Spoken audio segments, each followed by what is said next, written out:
का स्वागत है द पॉलिटिकल मास्टर चैनल पर। और आज इस इंपॉर्टेंट वीडियो में हम बात करने वाले हैं लोकसभा और राज्यसभा के बारे में। जी हाँ, यानी इस कंप्लीट वीडियो में अगर हम आपको बताएं तो हम लोकसभा की रचना, राज्यसभा की रचना, उसकी शक्तियों, उसकी अवधि के बारे में कंप्लीट जानकारी आप सभी को देने वाले। सो प्लीज इस वीडियो को एंड तक जरूर देखिएगा। अगर चैनल पर आप सभी लोग नए हैं तो चैनल को जरूर सब्सक्राइब कर लीजिएगा, बेल आइकन को प्रेस कर लीजिए। चलिए इस वीडियो को शुरू करते हैं।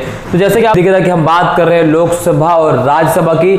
लोकसभा और राज्यसभा की जानकारी को प्राप्त करने से पहले कि किस प्रकार की व्यवस्था भारतीय संसदीय शासन प्रणाली में अपनाई गई है और हमने जो संसदीय शासन प्रणाली है वो किस मॉडल पर अपनाई है, क्या हमने अमेरिका के मॉडल को अपनाया या ब्रिटेन के मॉडल को अपनाया है। और भारतीय संविधान के अगर संवैधानिक प्रावधान की बात करें तो भारतीय संविधान में किस भाग में और किस अनुच्छेद में कहां से कहां तक जो है लोकसभा और राज्यसभा यानी संसद के बारे में बात की गई है।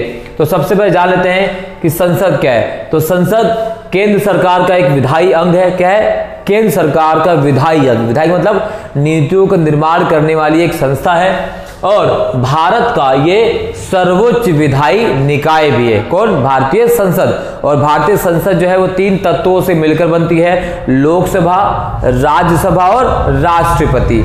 राष्ट्रपति क्योंकि संवैधानिक प्रावधान है, यानी राष्ट्रपति का एक संवैधानिक पद है, तो उसकी चर्चा हम बाद में करेंगे। बट इस वीडियो में हम लोकसभा की रचना, उसकी शक्तियां और राज्यसभा की रचना, उसकी शक्ति के बारे में कंप्लीट चर्चा करने वाले हैं। तो पहली संसद, तो भारत की पहली संसद कब बनती है? तो भारतीय संसद की अगर हम बात करें तो भारत की जो पहली निर्वाचित संसद है वो 1951 और 52 के चुनाव के दौरान अप्रैल 1952 में पहली निर्वाचित संसद, यानी आज़ादी के बाद भारत के संविधान लागू होने के बाद जो भारत की पहली संसद है वो कब चुनी गई, कब बनाई गई? तो अप्रैल 1952। तो अप्रैल 1952 में भारतीय संसद, पहली बार जो निर्वाचित संसद है वो अस्तित्व में आती है अप्रैल 1952 में। संवैधानिक प्रावधान के भाग 5 में आप स्क्रीन में देख सकते हैं कि भारतीय संविधान के भाग 5 में आर्टिकल 79 से लेकर आर्टिकल 122 तक, यानी अनुच्छेद 89 से लेकर अनुच्छेद 122 तक में संसद के कार्य, उसकी शक्तियां, उसके विशेषाधिकार, उसके प्राधिकार और उसके अध्यक्ष के बारे में सारी चीजें, इसका जिक्र जो है आर्टिकल 79 से लेकर 122 में पूरी तरह से वर्णन किया गया है। संसदीय पैटर्न की अगर हम बात करें तो भारतीय संविधान निर्माताओं के द्वारा अमेरिकी पैटर्न के बजाय, जी हाँ, जो भारतीय संविधान निर्माता थे उन्होंने अमेरिकी पैटर्न के बजाय ब्रिटेन के वेस्टमिनिस्टर मॉडल को अपनाया भारतीय संसद को स्थापित करने में। नहीं, हमारी जो प्रणाली है वो ब्रिटिश के संसदीय शासन प्रणाली से ली गई है और इसे हम वेस्टमिनिस्टर मॉडल के नाम से भी जानते हैं। राज्यसभा क्या है? राज्यसभा एक उच्च सदन है और जो राज्यों का प्रतिनिधित्व करती है। तो चलिए रचना इसकी बात करें। भाई राज्यसभा में कितने लोग होते हैं, किसके कितने सदस्य हैं? तो संविधान द्वारा राज्यसभा की जो अधिक से अधिक संख्या जो निश्चित की गई है वो 250 की गई, यानी संविधान सभा के द्वारा जो है राज्यसभा के जो सदस्यों की संख्या है वो अधिक से अधिक कितना होनी चाहिए? 250 निश्चित की गई है। 2026 के बाद इसमें कुछ फेरबदल भी किया जा सकता है। अब फिलहाल 2026 तक 250 ही रहेगी, जिसमें से 238 यानी 238 जो 238 सदस्य रहेंगे वो किसका क्या रहेंगे? वो रहेंगे राज्यों का प्रतिनिधित्व करने वाले। 250 में से 238 यानी 238 जो मेंबर रहेंगे वो राज्यों का प्रतिनिधित्व करेंगे और 12 सदस्य यानी 12 मेंबर जो रहेंगे वो राष्ट्रपति के द्वारा मनोनीत किए जाएंगे। और वो 12 सदस्य कौन होंगे जिन्हें राष्ट्रपति मनोनीत करेगा? वो होंगे कला, विज्ञान, साहित्य और खेल में विशेष ख्याति प्राप्त करने वाले या देश का गौरव और मान को बढ़ाने वाले व्यक्ति, जिनके जो अगर ऐसे कोई व्यक्ति होगा तो इस विभूषित से अगर विभूषित होगा तो राष्ट्रपति द्वारा मनोनयन किया जाएगा एज ए राज्यसभा का मेंबर। 12 ऐसे व्यक्तियों को राष्ट्रपति के द्वारा मनोनीत किया जाता है राज्यसभा में। तो टोटल सदस्यों संख्या इस प्रकार हो जाती है 250। इसी प्रकार से अगर हम बात करें चुनाव, तो राज्यसभा के जो सदस्यों को चुनाव होता है वो होता है अनुपातिक प्रतिनिधित्व प्रणाली के अनुसार एकल संक्रमणीय मतदान द्वारा। जी हाँ, राज्यसभा का चुनाव कैसे होता है? तो राज्यसभा का चुनाव होता है अनुपातिक प्रतिनिधित्व प्रणाली के द्वारा एकल संक्रमणीय मत प्रणाली के माध्यम से राज्यसभा के सदस्यों का चुनाव होता है। या आप इसे एक प्रकार और समझ सकते हैं, यानी अप्रत्यक्ष रूप से होता है। राज्यसभा के सदस्यों का चुनाव अप्रत्यक्ष रूप से, यानी जनता के द्वारा डायरेक्ट इनका इलेक्शन नहीं होता है। जनता द्वारा जो भी प्रतिनिधि चुने गए हैं उनके माध्यम से राज्यसभा के सदस्यों का चुनाव होता है। और फॉर एग्जाम्पल के लिए राज्य विधानसभा के जो सदस्य हैं वो अपने राज्य जो है सभा के सदस्यों का निर्वाचन करेंगे। तो इस तरीके से जनता द्वारा चुने गए प्रतिनिधि ही राज्यसभा के सदस्यों का चुनाव करते हैं। जनता डायरेक्ट राज्यसभा के सदस्यों को चुनाव नहीं करती है। आगे बात करते हैं अवधि कितनी होती है। तो अवधि होती है अमेरिकी सीनेट की तरह ही। राज्यसभा की जो अवधि है वो अमेरिकी सीनेट की तरह होती है। क्या होती है? स्थायी। तो राज्यसभा की एक स्थायी सदन है, यानी इसका विघटन नहीं होता है। बल्कि राज्यसभा के अगर सदस्यों के कार्यकाल की बात करें तो राज्यसभा के सदस्यों का जो कार्यकाल होता है, अवधि होती है वो 6 वर्ष होती है। कितने वर्ष होती है? 6 वर्ष होती है। राज्यसभा के सदस्यों का कार्यकाल कितना होता है? 6 वर्ष होता है। और प्रत्येक जो है 2 साल में 1/3 जो सदस्य हैं वो क्या होते हैं? वो हटते हैं, या कह सकते हैं वो अपने पद से त्याग पत्र देते हैं और उसके बदले नए सदस्यों का चुनाव किया जाता है। तो राज्यसभा का विघटन नहीं होता, ये एक स्थायी सदन है और इसका विघटन नहीं होता। इसके सदस्यों का जो कार्यकाल की अवधि होती है वो 6 वर्ष होती है और प्रत्येक 2 साल में 1/3 सदस्य जो हैं वो अपने पद से जो है हटते हैं और उसके बाद नए सदस्यों का निर्वाचन होता है। अधिवेशन की बात करें तो राज्यसभा की बैठकें राष्ट्रपति द्वारा बुलाई जाती हैं। तो राज्यसभा की बैठक कौन बुलाता है? तो राज्यसभा की बैठकें बुलाता है राष्ट्रपति। अब बैठक कब होती है? तो राज्यसभा की बैठक साल में 2 बार होनी अनिवार्य है और पहली बैठक और दूसरी बैठक के बीच में 6 महीने से अधिक का समय का अंतर नहीं होना चाहिए। याद रखिए, पहली बैठक राज्यसभा की जो पहली बैठक है और दूसरी बैठक के बीच जो गैप है वो 6 महीने से अधिक नहीं होना चाहिए और साल में 2 बैठकें कम से कम अनिवार्य होती हैं और बुलाता कौन है? राष्ट्रपति बुलाता है। इसी प्रकार से सदस्यों की योग्यता क्या होती है? राज्यसभा का सदस्य बनने के लिए क्या योग्यता है? तो सबसे पहले वो क्या होना चाहिए? वो भारत का नागरिक होना चाहिए। उसके बाद वह उसकी उम्र जो भी राज्यसभा का सदस्य बनने के लिए है तो उसकी उम्र कम से कम 30 वर्ष अनिवार्य है। 30 वर्ष की आयु उसकी पूरी होनी चाहिए और उसके साथ साथ वह संसद द्वारा निश्चित अन्य योग्यताएं भी रखता हो, जैसे वो पागल दिवाली ना हो, इस प्रकार कुछ योग्यता भी होनी अनिवार्य है। राज्यसभा के अध्यक्ष की बात करें तो राज्यसभा का अध्यक्ष कौन होता है? तो भारत का उपराष्ट्रपति राज्यसभा का पदेन अध्यक्ष होता है। जी हाँ, भारत का जो उपराष्ट्रपति है वो राज्यसभा का पदेन अध्यक्ष होता है और राज्यसभा के जो भी सदस्य हैं वो अपने सदस्यों में से ही एक व्यक्ति को जो है राज्यसभा के उपाध्यक्ष के रूप में भी चुनते हैं 6 वर्ष के लिए और वो उपराष्ट्रपति की उपस्थिति में राज्यसभा का सभापतित्व संभालता है उपाध्यक्ष, जो राज्यसभा के सदस्यों द्वारा या क्लास 11th में या किसी भी कॉम्पिटिटिव एग्जाम अगर दे रहे हैं तो ये आपके लिए यहाँ से बेहद इंपॉर्टेंट है। तो राज्यसभा की शक्तियां क्या है? तो राज्यसभा की शक्तियों को कई भागों में बांटा गया और उन्हीं में से जो सबसे पहला भाग है उसे कहा जाता है विधायिनी शक्तियां। विधायिनी शक्तियां का मतलब अगर देखें तो राज्यसभा जो है विधायिनी शक्तियों की बात करें नीति निर्माण करने में, पॉलिसी मेकिंग में, तो धन विधेयक को छोड़कर, धन विधेयक यानी मनी बिल को छोड़कर कोई भी विधेयक, अगर कोई भी साधारण विधेयक है तो वो सबसे पहले राज्यसभा में भी लाया जा सकता है। वो जरूरी नहीं है कि कोई बिल जो है धन विधेयक के अलावा केवल लोकसभा में लाया जाए, पहले नहीं, ऐसा नहीं है। धन विधेयक को छोड़कर कोई भी साधारण बिल पहले राज्यसभा में भी लाया जा सकता है। हाँ, ये बात अलग है कि राज्यसभा की जो विधायिनी शक्तियां हैं वो लोकसभा के अपेक्षा थोड़ी सी कम है। चलिए, इसी प्रकार बात करें दूसरा वित्तीय शक्तियां हैं। तो वित्तीय शक्तियों की अगर हम बात करें तो राज्यसभा के पास वित्तीय शक्तियां भी हैं। अच्छा, वित्तीय शक्तियों की अगर हम बात करें तो ये थोड़ी सीमित है। सीमित इस मामले में राज्यसभा जो है लोकसभा द्वारा पारित धन विधेयक को, राज्यसभा लोकसभा द्वारा पारित धन विधेयक को केवल 14 दिनों तक रोक सकती है और अगर राज्यसभा लोकसभा द्वारा पारित बिल को पास नहीं करती है तो बिल अपने आप पारित मान लिया जाएगा और लोकसभा चाहे तो राज्यसभा के पास धन विधेयक बिल को भेजे भी ना। तो ये थोड़ी सीमित शक्तियां हैं राज्यसभा की वित्तीय शक्तियां। धन विधेयक केवल 14 दिनों तक राज्यसभा रोक सकती है, उसके अलावा नहीं रोक सकती।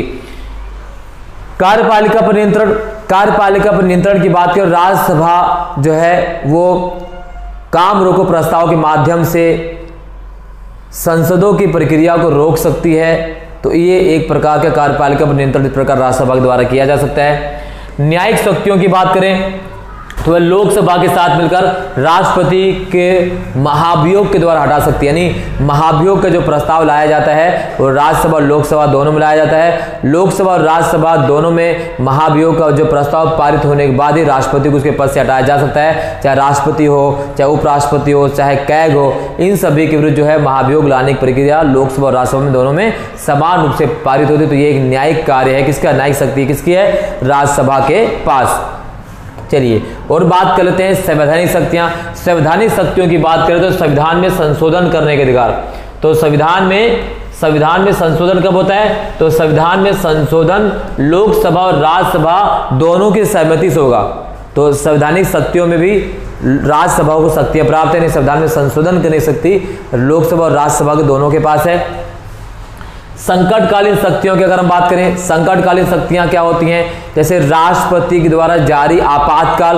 अगर आपातकाल की बात करें, अगर आपातकाल राष्ट्रपति द्वारा जारी किया गया है तो उस आपातकाल को एक समय के लिए भी, अवधि के लिए बढ़ाया भी जा सकता है। जो अवधि का जो बढ़ाने का जो प्रस्ताव पारित होगा वो राज्यसभा की सहमति से उसमें होनी अनिवार्य है। केवल लोकसभा की सहमति इसमें जरूरी नहीं है।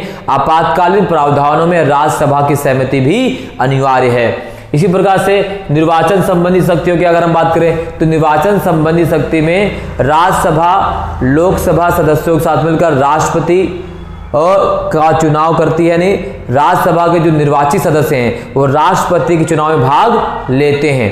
इस तरह से आप निर्वाचन संबंधी शक्तियां भी राष्ट्रपति के पास है। बट ये आपको ध्यान रखना है, राज्यसभा के केवल निर्वाचित सदस्य ही राष्ट्रपति के चुनाव में भाग लेंगे। राज्यसभा की कुछ विशेष शक्तियां भी हैं। नहीं, राज्यसभा के पास कुछ विशेष शक्तियां भी है। वो विशेष शक्तियां क्या हैं जो राज्यसभा से लोकसभा से अलग हैं? सबसे पहले राज्यसभा राज्य सूची के किसी विषय को राष्ट्रीय महत्व का घोषित कर सकती है। ध्यान रखिएगा, राज्यसभा के पास एक विशेष अधिकार है कि राज्यसभा राष्ट्रीय महत्व के किसी भी विषय को वो क्या घोषित करती है?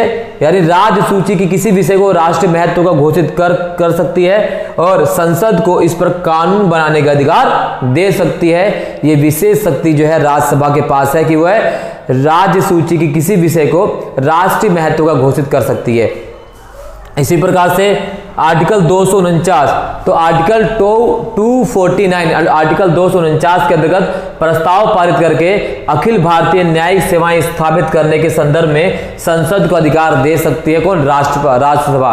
यानी राज्यसभा अनुच्छेद 249 के तहत अखिल भारतीय न्यायिक सेवा स्थापित करने का प्रस्ताव संसद को दे सकती है।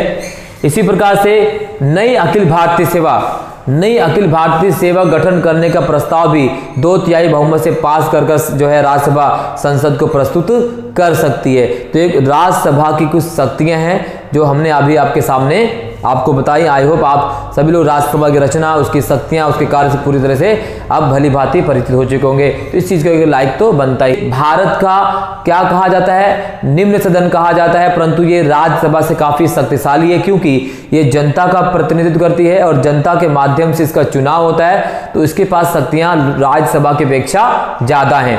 तो जान लेते हैं राज्यसभा लोकसभा की रचना के बारे में। तो लोकसभा के सदस्यों की कुल संख्या 552 हो सकती है, जिनमें से अगर हम बात करें तो 552 में से जो हैं 530 सदस्य जो हैं वो राज्यों के और 20 सदस्य जो हैं वो संघ शासित क्षेत्रों के प्रतिनिधित्व करेंगे। राज्यसभा का जो चुनाव होता है वो प्रत्यक्ष रूप से होता है और गुप्त मतदान के द्वारा होता है। यानी प्रत्यक्ष रूप से इसका चुनाव जनता द्वारा किया जाता है, यानी जनता इसमें प्रत्यक्ष रूप से भाग लेती है और गुप्त मतदान पद्धति के माध्यम से जो है लोकसभा का चुनाव होता है।